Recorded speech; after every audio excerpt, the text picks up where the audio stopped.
Assalamualaikum warahmatullahi wabarakatuh. Perkenalkan, nama saya Fahri Huzaini Nasution dari kelompok 12.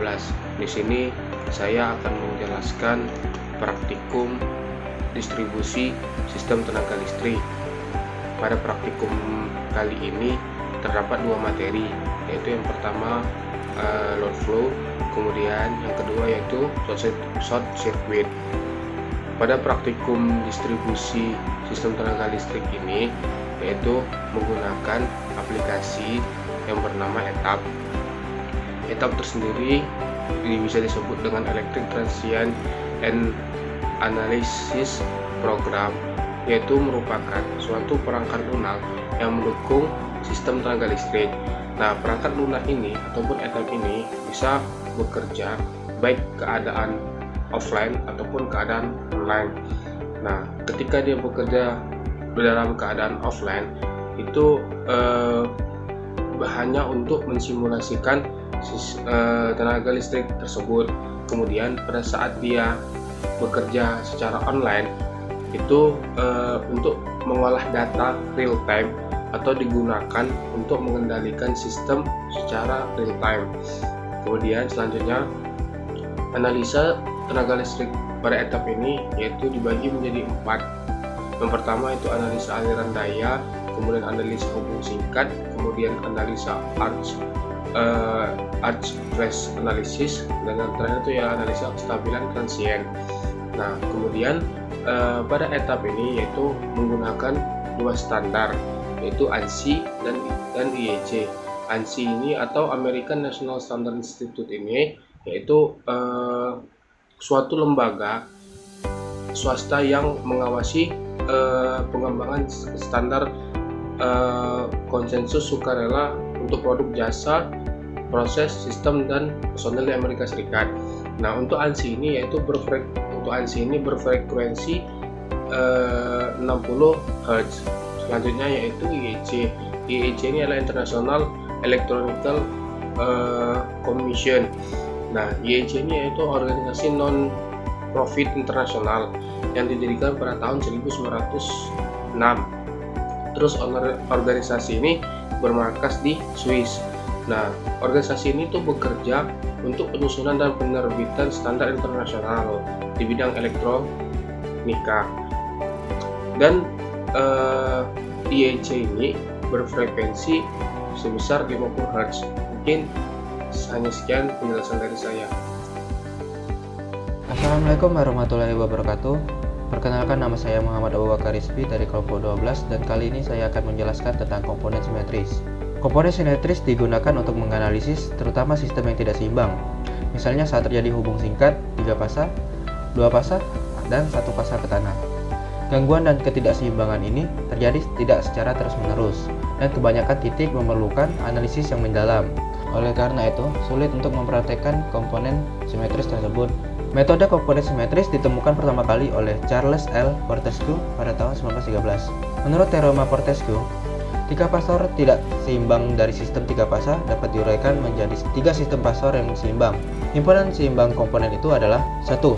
Komponen urutan positif yang terdiri dari 3 fasor yang sama besarnya, terpisah satu dengan yang lainnya sebesar 120 derajat, dan mempunyai urutan fasa yang sama seperti fasor aslinya. 2. Komponen urutan negatif yang terdiri dari 3 fasor yang sama besarnya, terpisah satu dengan yang lain dalam fasa sebesar 120 derajat, dan mempunyai urutan fasa yang berlawanan dengan fasor aslinya. 3. Komponen urutan 0, yaitu terdiri dari 3 fasor yang sama besarnya dengan pergeseran fasa 0 antara fasor yang satu dengan yang lain. Tujuan dari komponen simetris ini adalah perlihatkan bahwa setiap fasa dari sistem 3 fasa tak seimbang dapat dipecah menjadi 3 set komponen. Komponen simetris berpengaruhi terhadap besarnya impedasi saluran.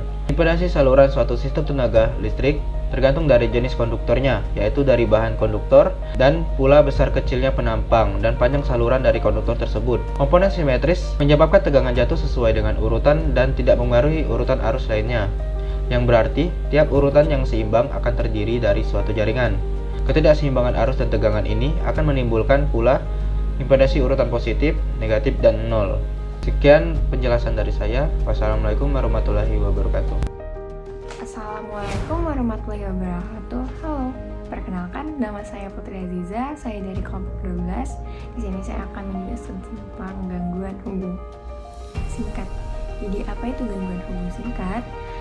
Pada sistem tenaga listrik, sering kali terjadi masalah ataupun gangguan yang dapat menyebabkan berkurangnya keandalan pada saluran sistem tenaga listrik. Salah satu penyebabnya bisa jadi merupakan gangguan hubung singkat. Pada gangguan hubung singkat terdapat beberapa jenis, salah satunya yaitu gangguan hubung singkat dua fasa dan gangguan hubung singkat dua fasa ketana. Sebelum saya menjelaskan tentang jenis-jenis gangguan hubung singkat, saya akan menjelaskan gambaran umum tentang apa itu gangguan hubung singkat. Gangguan hubung singkat merupakan suatu kondisi di mana pada penghantar berarus terhubung dengan penghantar lain ataupun dengan tanah. Gangguan hubung singkat dapat menimbulkan arus yang jauh lebih besar, kondisi di mana sistem tenaga listrik dalam keadaan yang normal. Baiklah, selanjutnya saya akan menjelaskan tentang salah satu dari jenis gangguan hubung singkat, yaitu gangguan hubung singkat dua fasa, atau biasa juga dikenal dengan gangguan hubung singkat fasa ke fasa. Gangguan hubung singkat fasa ke fasa merupakan kondisi di mana fasa ke fasa saling terhubung singkat. Pada gangguan hubung singkat, arus saluran mengandung komponen urutan 0. Hal tersebut dikarenakan tidak ada gangguan yang terhubung ke tanah. Bisa dilihat seperti pada gambar berikut ini. Baiklah, selanjutnya dari jenis gangguan hubung singkat, yaitu gangguan hubung singkat dua fasa ke tanah. Apa itu gangguan hubung singkat dua fasa ke tanah? Gangguan hubung singkat dua fasa ke tanah terjadi ketika dua fasa dari sistem tenaga listrik saling terhubung singkat ke tanah. Bisa dilihat dari gambar berikut ini. Baiklah, untuk penjelasan tentang jenis-jenis gangguan hubung singkat lainnya dapat dijelaskan oleh rekan saya, MDQ Febil. Terima kasih. Materi selanjutnya yaitu hubung singkat tiga fasa. Gangguan hubung singkat tiga fasa termasuk dalam klasifikasi gangguan simetris, di mana arus maupun tegangan setiap fasanya tetap seimbang setelah gangguan terjadi. Sehingga pada sistem seperti ini dapat dianalisa hanya dengan menggunakan urutan positif saja. Kemudian, materi selanjutnya yaitu hubung singkat tiga fasa ke tanah. Gangguan tiga fasa ke tanah terjadi ketika ketiga fasa dari sistem tenaga listrik terhubung singkat ke tanah. Kemudian, hubung singkat satu fasa ke tanah. Gangguan yang sering terjadi pada sistem tenaga listrik merupakan gangguan asimetris, sehingga memerlukan metode komponen simetris untuk menganalisa tegangan dan arus pada saat terjadi gangguan. Gangguan yang terjadi dapat dianalisa dengan menghubungkan atau singkatkan semua sumber tegangan yang ada pada sistem dan mengganti titik gangguan dengan sebuah sumber tegangan yang besarnya sama dengan tegangan yang sesaat sebelum terjadinya gangguan di titik tersebut. Dengan menggunakan metode ini, sistem tiga fasa tidak seimbang dapat direpresentasikan dengan menggunakan teori komponen simetris, yaitu berdasarkan komponen urutan positif, komponen urutan negatif, dan komponen urutan 0. Oke, assalamualaikum warahmatullahi wabarakatuh. Perkenalkan, nama saya Muhammad Lima Mashuda dari kelompok 12 dengan NIM 0141281928065. Di video kali ini saya akan sharing bagaimana cara merangkai SLD untuk short circuit dengan mudah. Jadi saya akan buat sebuah rangkaian short circuit yang simpel-simpel aja. Langsung aja, kita udah ada di tampilan layar etap 2019. Yang ini saya pakai 2019. Nah, setelah muncul tampilan seperti ini, kalian jangan langsung rangkai dulu. Jadi kita ubah dulu di project, terus kita gunakan standar ISC, dan kita ubah menjadi Hz. Lalu sistem metrik. Nah, setelah ini baru kita aplikasikan. Oke, langsung aja kita ngerangkai sinyal diagram yang sederhana aja, gitu. Kita pakai dua generator. Ini bahan ini untuk komponennya. Jadi kita pakai dua generator. Yang ini kita pakai.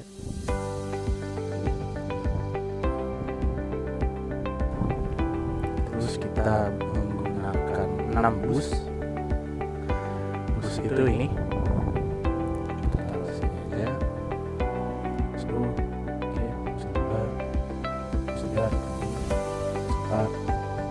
bus 6.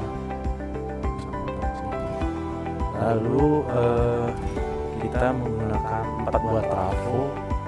Ini trafo ada kami 1, 2, 3. Kita pakai 2 transition.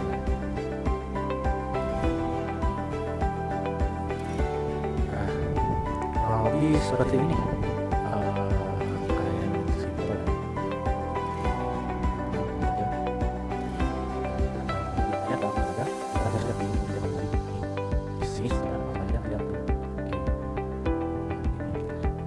Untuk memasukkan nilai-nilai dari komponen ini, kita langsung klik double yang di sini. Nah, ambil bahan kita edit sesuai dengan kapasitas kita ini. Tentunya ini pada 501, kita gunakan switch dan rating di sini. Oke,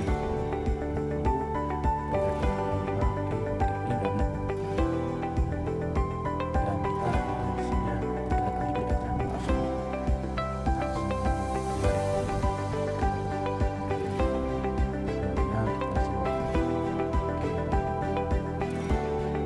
itu opsional. Jadi kita bisa diedit aja, terus masuk ke gambar, kita tipe beberapa sudah. Lalu bagian ini kita isi kita 20 GB, lalu komputer 25 dan intensinya tipe data. Nah, bagian ini kita ubah jadi color editor, jadi kita ubah, terus pada bagian desain itu kita input dari 25 ini. Lalu kita klik. Nah, lalu pada layer 1 kita ubah, kita input aja di edit. Untuk pilihan data pilihan itu udah pilihan data 20. Kita terus sampai lah. Kalau kita tetap di sini. Nah, langsung sama ini kita ubah dulu kayaknya 100 ya, muncul. Lalu kita dapat itu 120.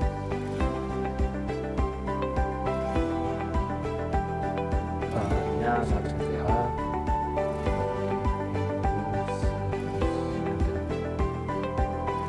Ini ada pakai sudah. Terus FL itu masing-masing 15 meter.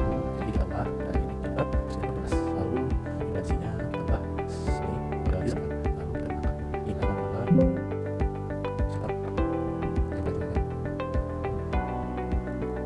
Tiga.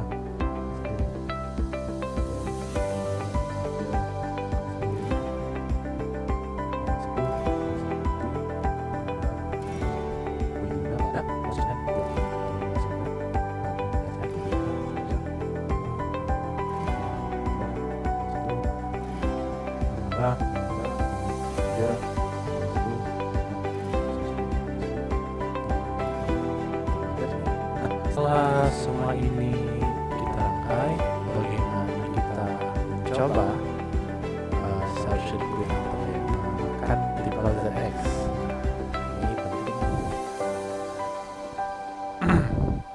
Tekan typical ZX semuanya.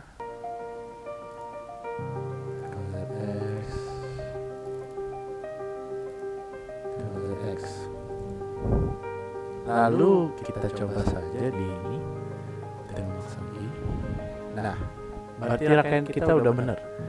Kalau errornya cuma no boost is fault. Bagaimana kita ngeceknya? Nah, kita kasih gangguan di salah satu bus yang kita inginkan. Contohnya misal saya pakai bus 1, kita kasih gangguan. Nah, langsung kita simulasikan di Petir Max ini. Perlihatkan apa yang terjadi gangguan pada bus 1, dan inilah data-data yang akan kita report manager pada nantinya. Oke, mungkin cukup itu saja penjelasan cara merangkai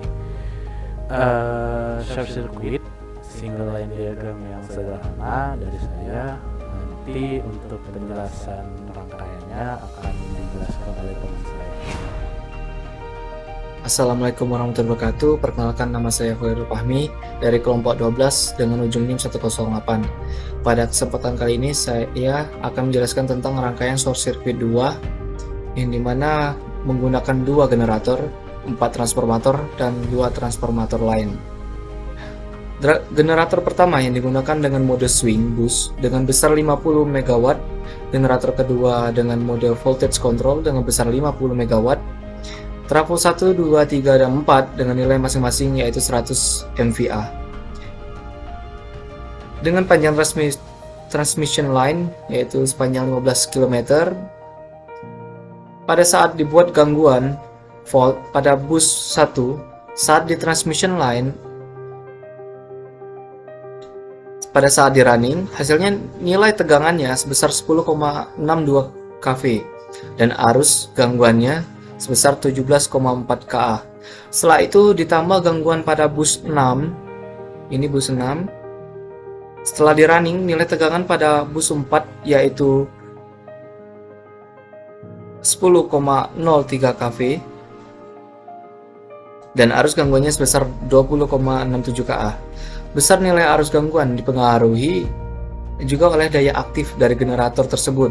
Jika semakin besar dayanya, maka arus gangguannya juga akan semakin besar. Dan begitu juga dengan trafo, di mana jika daya aktifnya semakin besar, maka arus gangguan yang terjadi juga akan semakin besar. Untuk arus gangguan pada bus yang berdekatan dengan transformator step up, maka tegangan gangguan pada transformator step down nilainya lebih kecil, tetapi arus gangguan yang dihasilkan begitu besar.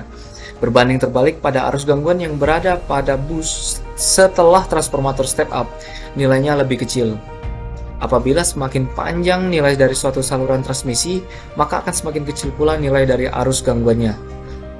Hal tersebut dikarenakan terdapat losses pada saluran transmisi tersebut. Jadi itulah penjelasan tentang rangkaian short circuit 2. Terima kasih.